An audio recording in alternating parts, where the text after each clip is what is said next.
whole of this side of the street has got this awful 60s brick. Well, I suppose it's a building. Heaven knows what was demolished to make way for that. Now in contrast, look at this lovely building.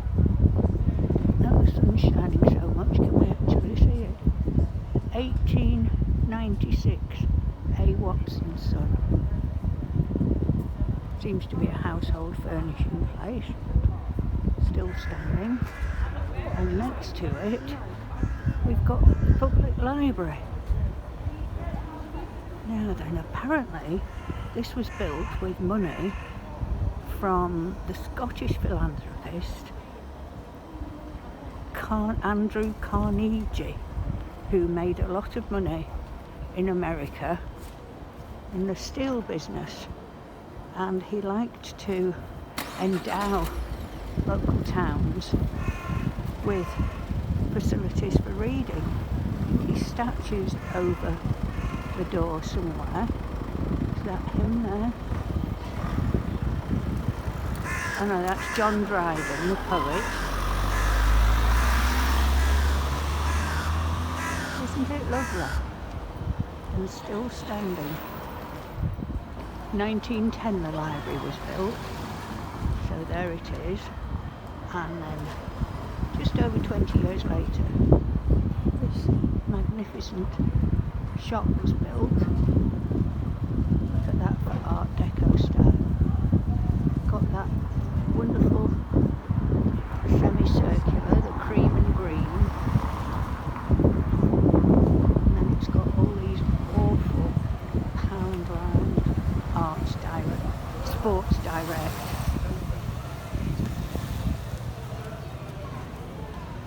Nice that it's still standing now.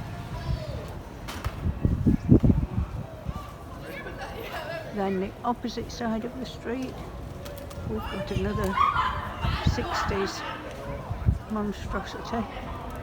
Maybe one day they'll look at it with fondness, who knows. Two nice buildings here.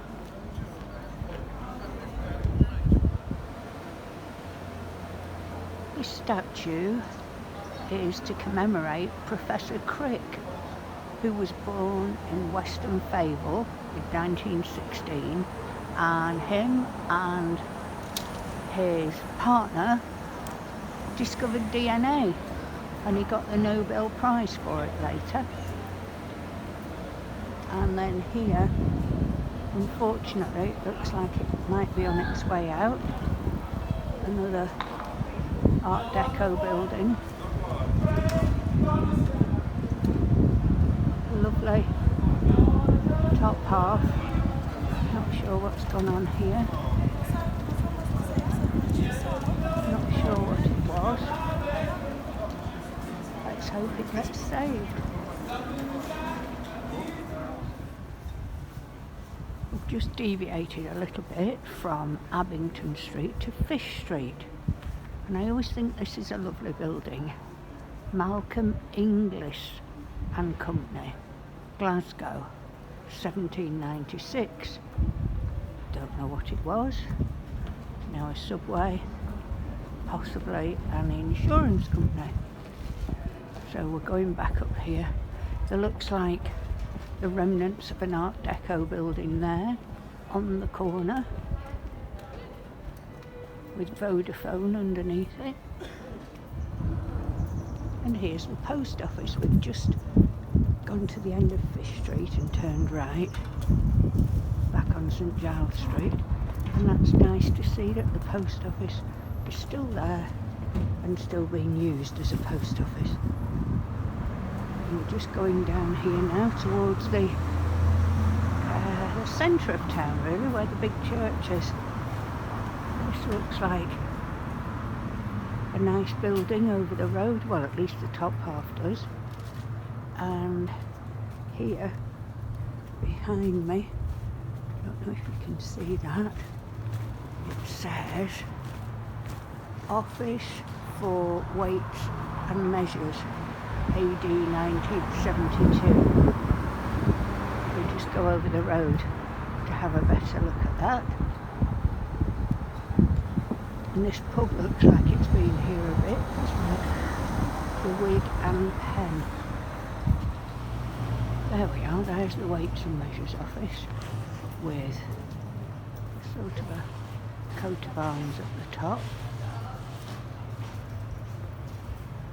There's the Wig and Pen, and next to it we've got this sign that says the Working Men's Club and Institute, founded by Major White Melville, 1865. So they're three very old buildings, aren't they? Going back up to the Guildhall. It's very nice, isn't it, the Guildhall? It's reminiscent of something in Italy, really. The Old Bank Public House, that's part of the museum across the road on the right, and behind that used to be the town jail. Be interesting to see what it looks like when it's open after this refurb. Right opposite the this pub, a rather majestic door, and another door there called the Old Bank. Banks were always huge, decadent buildings, really, weren't they, in Victorian days? Going into which used to be the quarterly sessions and the assizes were held here.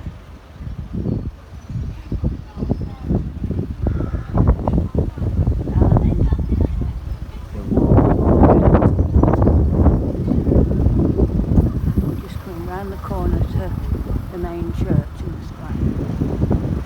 And here, this is Lloyd's Bank.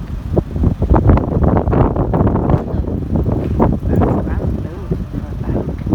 It used to be the site of the George Hotel, which was a big coaching hotel. And then it was pulled down mid-1900s.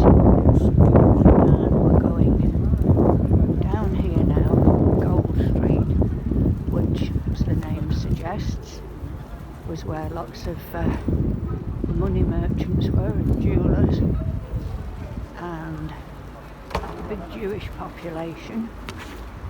And if we spin round, we can see Mercer's Row and this huge church. Now then, I don't know if you can see, there, we'll zoom in on him, a bit gloomy the weather, but there is a statue there of Charles II, who they're very fond of in this town, because when there was the big fire in 1650 something, Charles II gave 100 tons of timber from Salsey Forest rebuilding. It says something on here.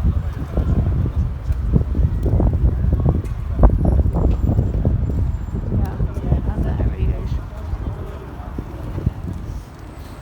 There we are again. It's All Saints Church, and you get a full vista now of, must have been very, very wealthy town. And Gold Street round here is the oldest street in the town. This building was originally Boots, the chemist, and it was around here when a bomber in 1941, it was one of ours, actually crashed. Luckily, no buildings were destroyed, no lives were lost, other than the pilot. Some lovely buildings down Gold Street. Well, unfortunately, lot of redevelopment farther down.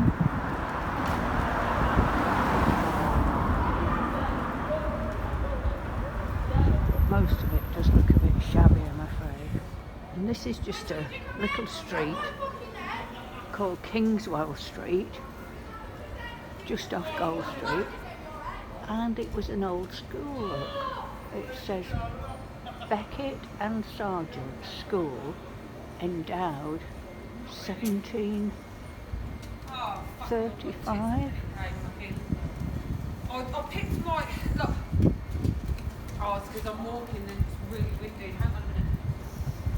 Isn't it nice? I'm not sure what it is now. Doesn't look like it's used for anything. You can perhaps see the writing there, Grand Hotel.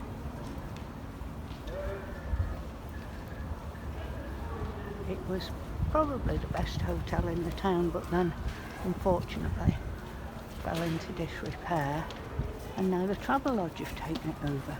Made a nice job of it. See if we can spot anything else of architectural interest. Look at that pretty building. Nicely finished off around the little windows. But unfortunately, we've got Booze City underneath it, and a burger house, and a really interesting little one that looks very dilapidated, I'm afraid.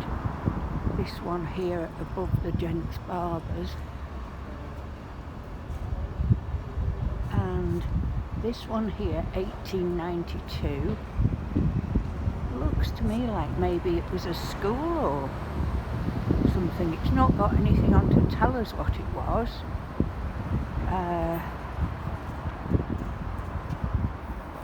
Yeah, it must have been very proud and grand in its day, and now it's got a food market and some sort of cycle shop in it. And across there, that's Mayfair. I'm not going to walk down there today because it's quite a way, and it's getting cold now. And the oldest house in the town there, known as, well, it's Hazelrig House, but it's also known as Cromwell House, an Elizabethan house, because Cromwell was meant to have stayed in it. Whether he did or not, who knows. Now there's the telltale front of a Woolworths store. They all followed quite a similar pattern because most of them were built in the 1930s. So you can see that lovely Art Deco front. That's now Fame Fashions, a nice, well, not 60s building over there. Sorry, we have closed. And this is Gold Street for you. We've just turned off College Street now, off Gold Street, and there's Jay's Jetty. Jay's Fluid, the disinfectant, is to be made around here, I'm not sure where. That's obviously something to do with it. And then here ahead of us, on the left, I remember the first time I saw this, I thought, oh my goodness, look at the size of it. Some sort of Wesleyan chapel. It's called College Street, and it's still a Christian building, and there's College Street News just down there, which is an assortment of shops, nothing particularly special. The New Testament Church of God. Look at the size of it, with its Greek columns.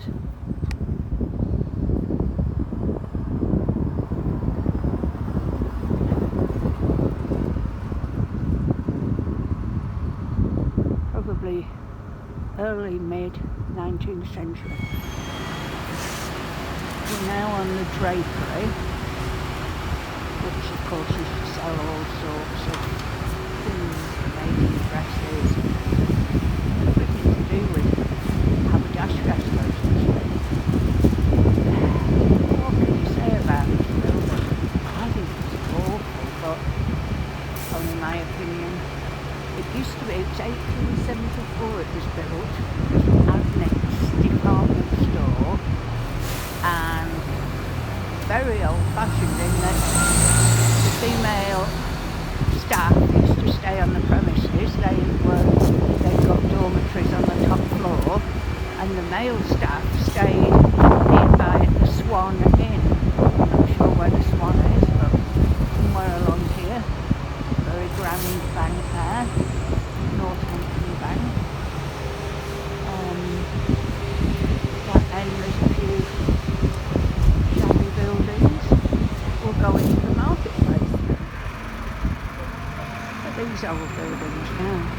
We've got the sort of black and white cafe there, 1901. Very grand buildings here leading into the market square. This one's been refurbed, that's a good sign. And then we've got one of the most, well, I think, I'm sure I'm not wrong, hideous concrete 60s edifices. The whole of this is at the north side. There was a lovely building here built in 1901 called the Emporium, and it had arcades and cafes and shops, and it was pulled down and this concrete thing was built. Look at this market square. Apparently it's in England, and I know it's the pandemic now, so we're sort of half in, half out lockdown. But it's such a shame, because when you think of the markets in Belgium and Holland, France, where the beautiful artisan markets and crafts, and Italy, and yet here it's just fruit and veg and ladies' underwear basically. Now that side of the marketplace isn't too bad. There's some nice old buildings left there, but again there was an old hotel here called the Peacock, and that was pulled down, and we've got this Peacock shopping arcade, but wait for it, we've got the pièce de résistance round here, the Grosvenor Centre, which I know we're all for progress, but I'm sure that something better than this could have happened. There it is. It looks like a prison to me. Just unbelievable. So a few of the older buildings left there, and a nice one on the corner, and a little blue one. Here we go again, me on my soapbox. There's a 60s building, and then we have the whole vista. Well, words fail me. We're on the corner of Abington Street again, and a lovely Art Deco building there. Skipton Building Society now taking it over, and another one next to it. And then here, this is the drapery, which was very famous for hats. Some nice buildings left here. Look at the detail on there. We've got the church over here. A couple more nice buildings we'll have a look at, and then we're back to the Guildhall. Another one, Art Deco again, Town Centre House on Mercer's Row. So much detail. And next to it, we've got, well, it's now Greg's. Oh, what it was before, it's saying 1783 to 1901.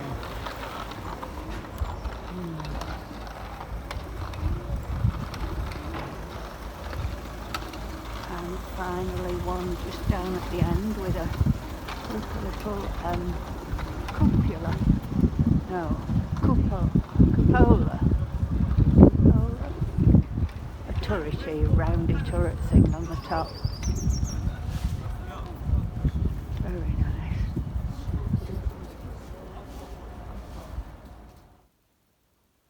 That's the end of today's ramble on.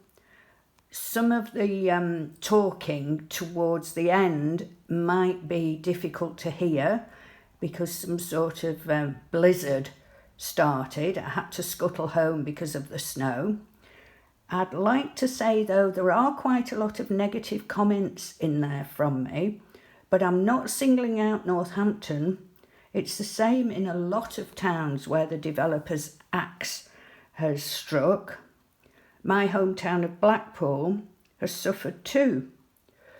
And Northampton has got the most magnificent Guildhall. So I hope you enjoyed my ramble on. Pop something in the comments if you've an opinion, something to say, and hopefully you'll join me on my next one. Thank you.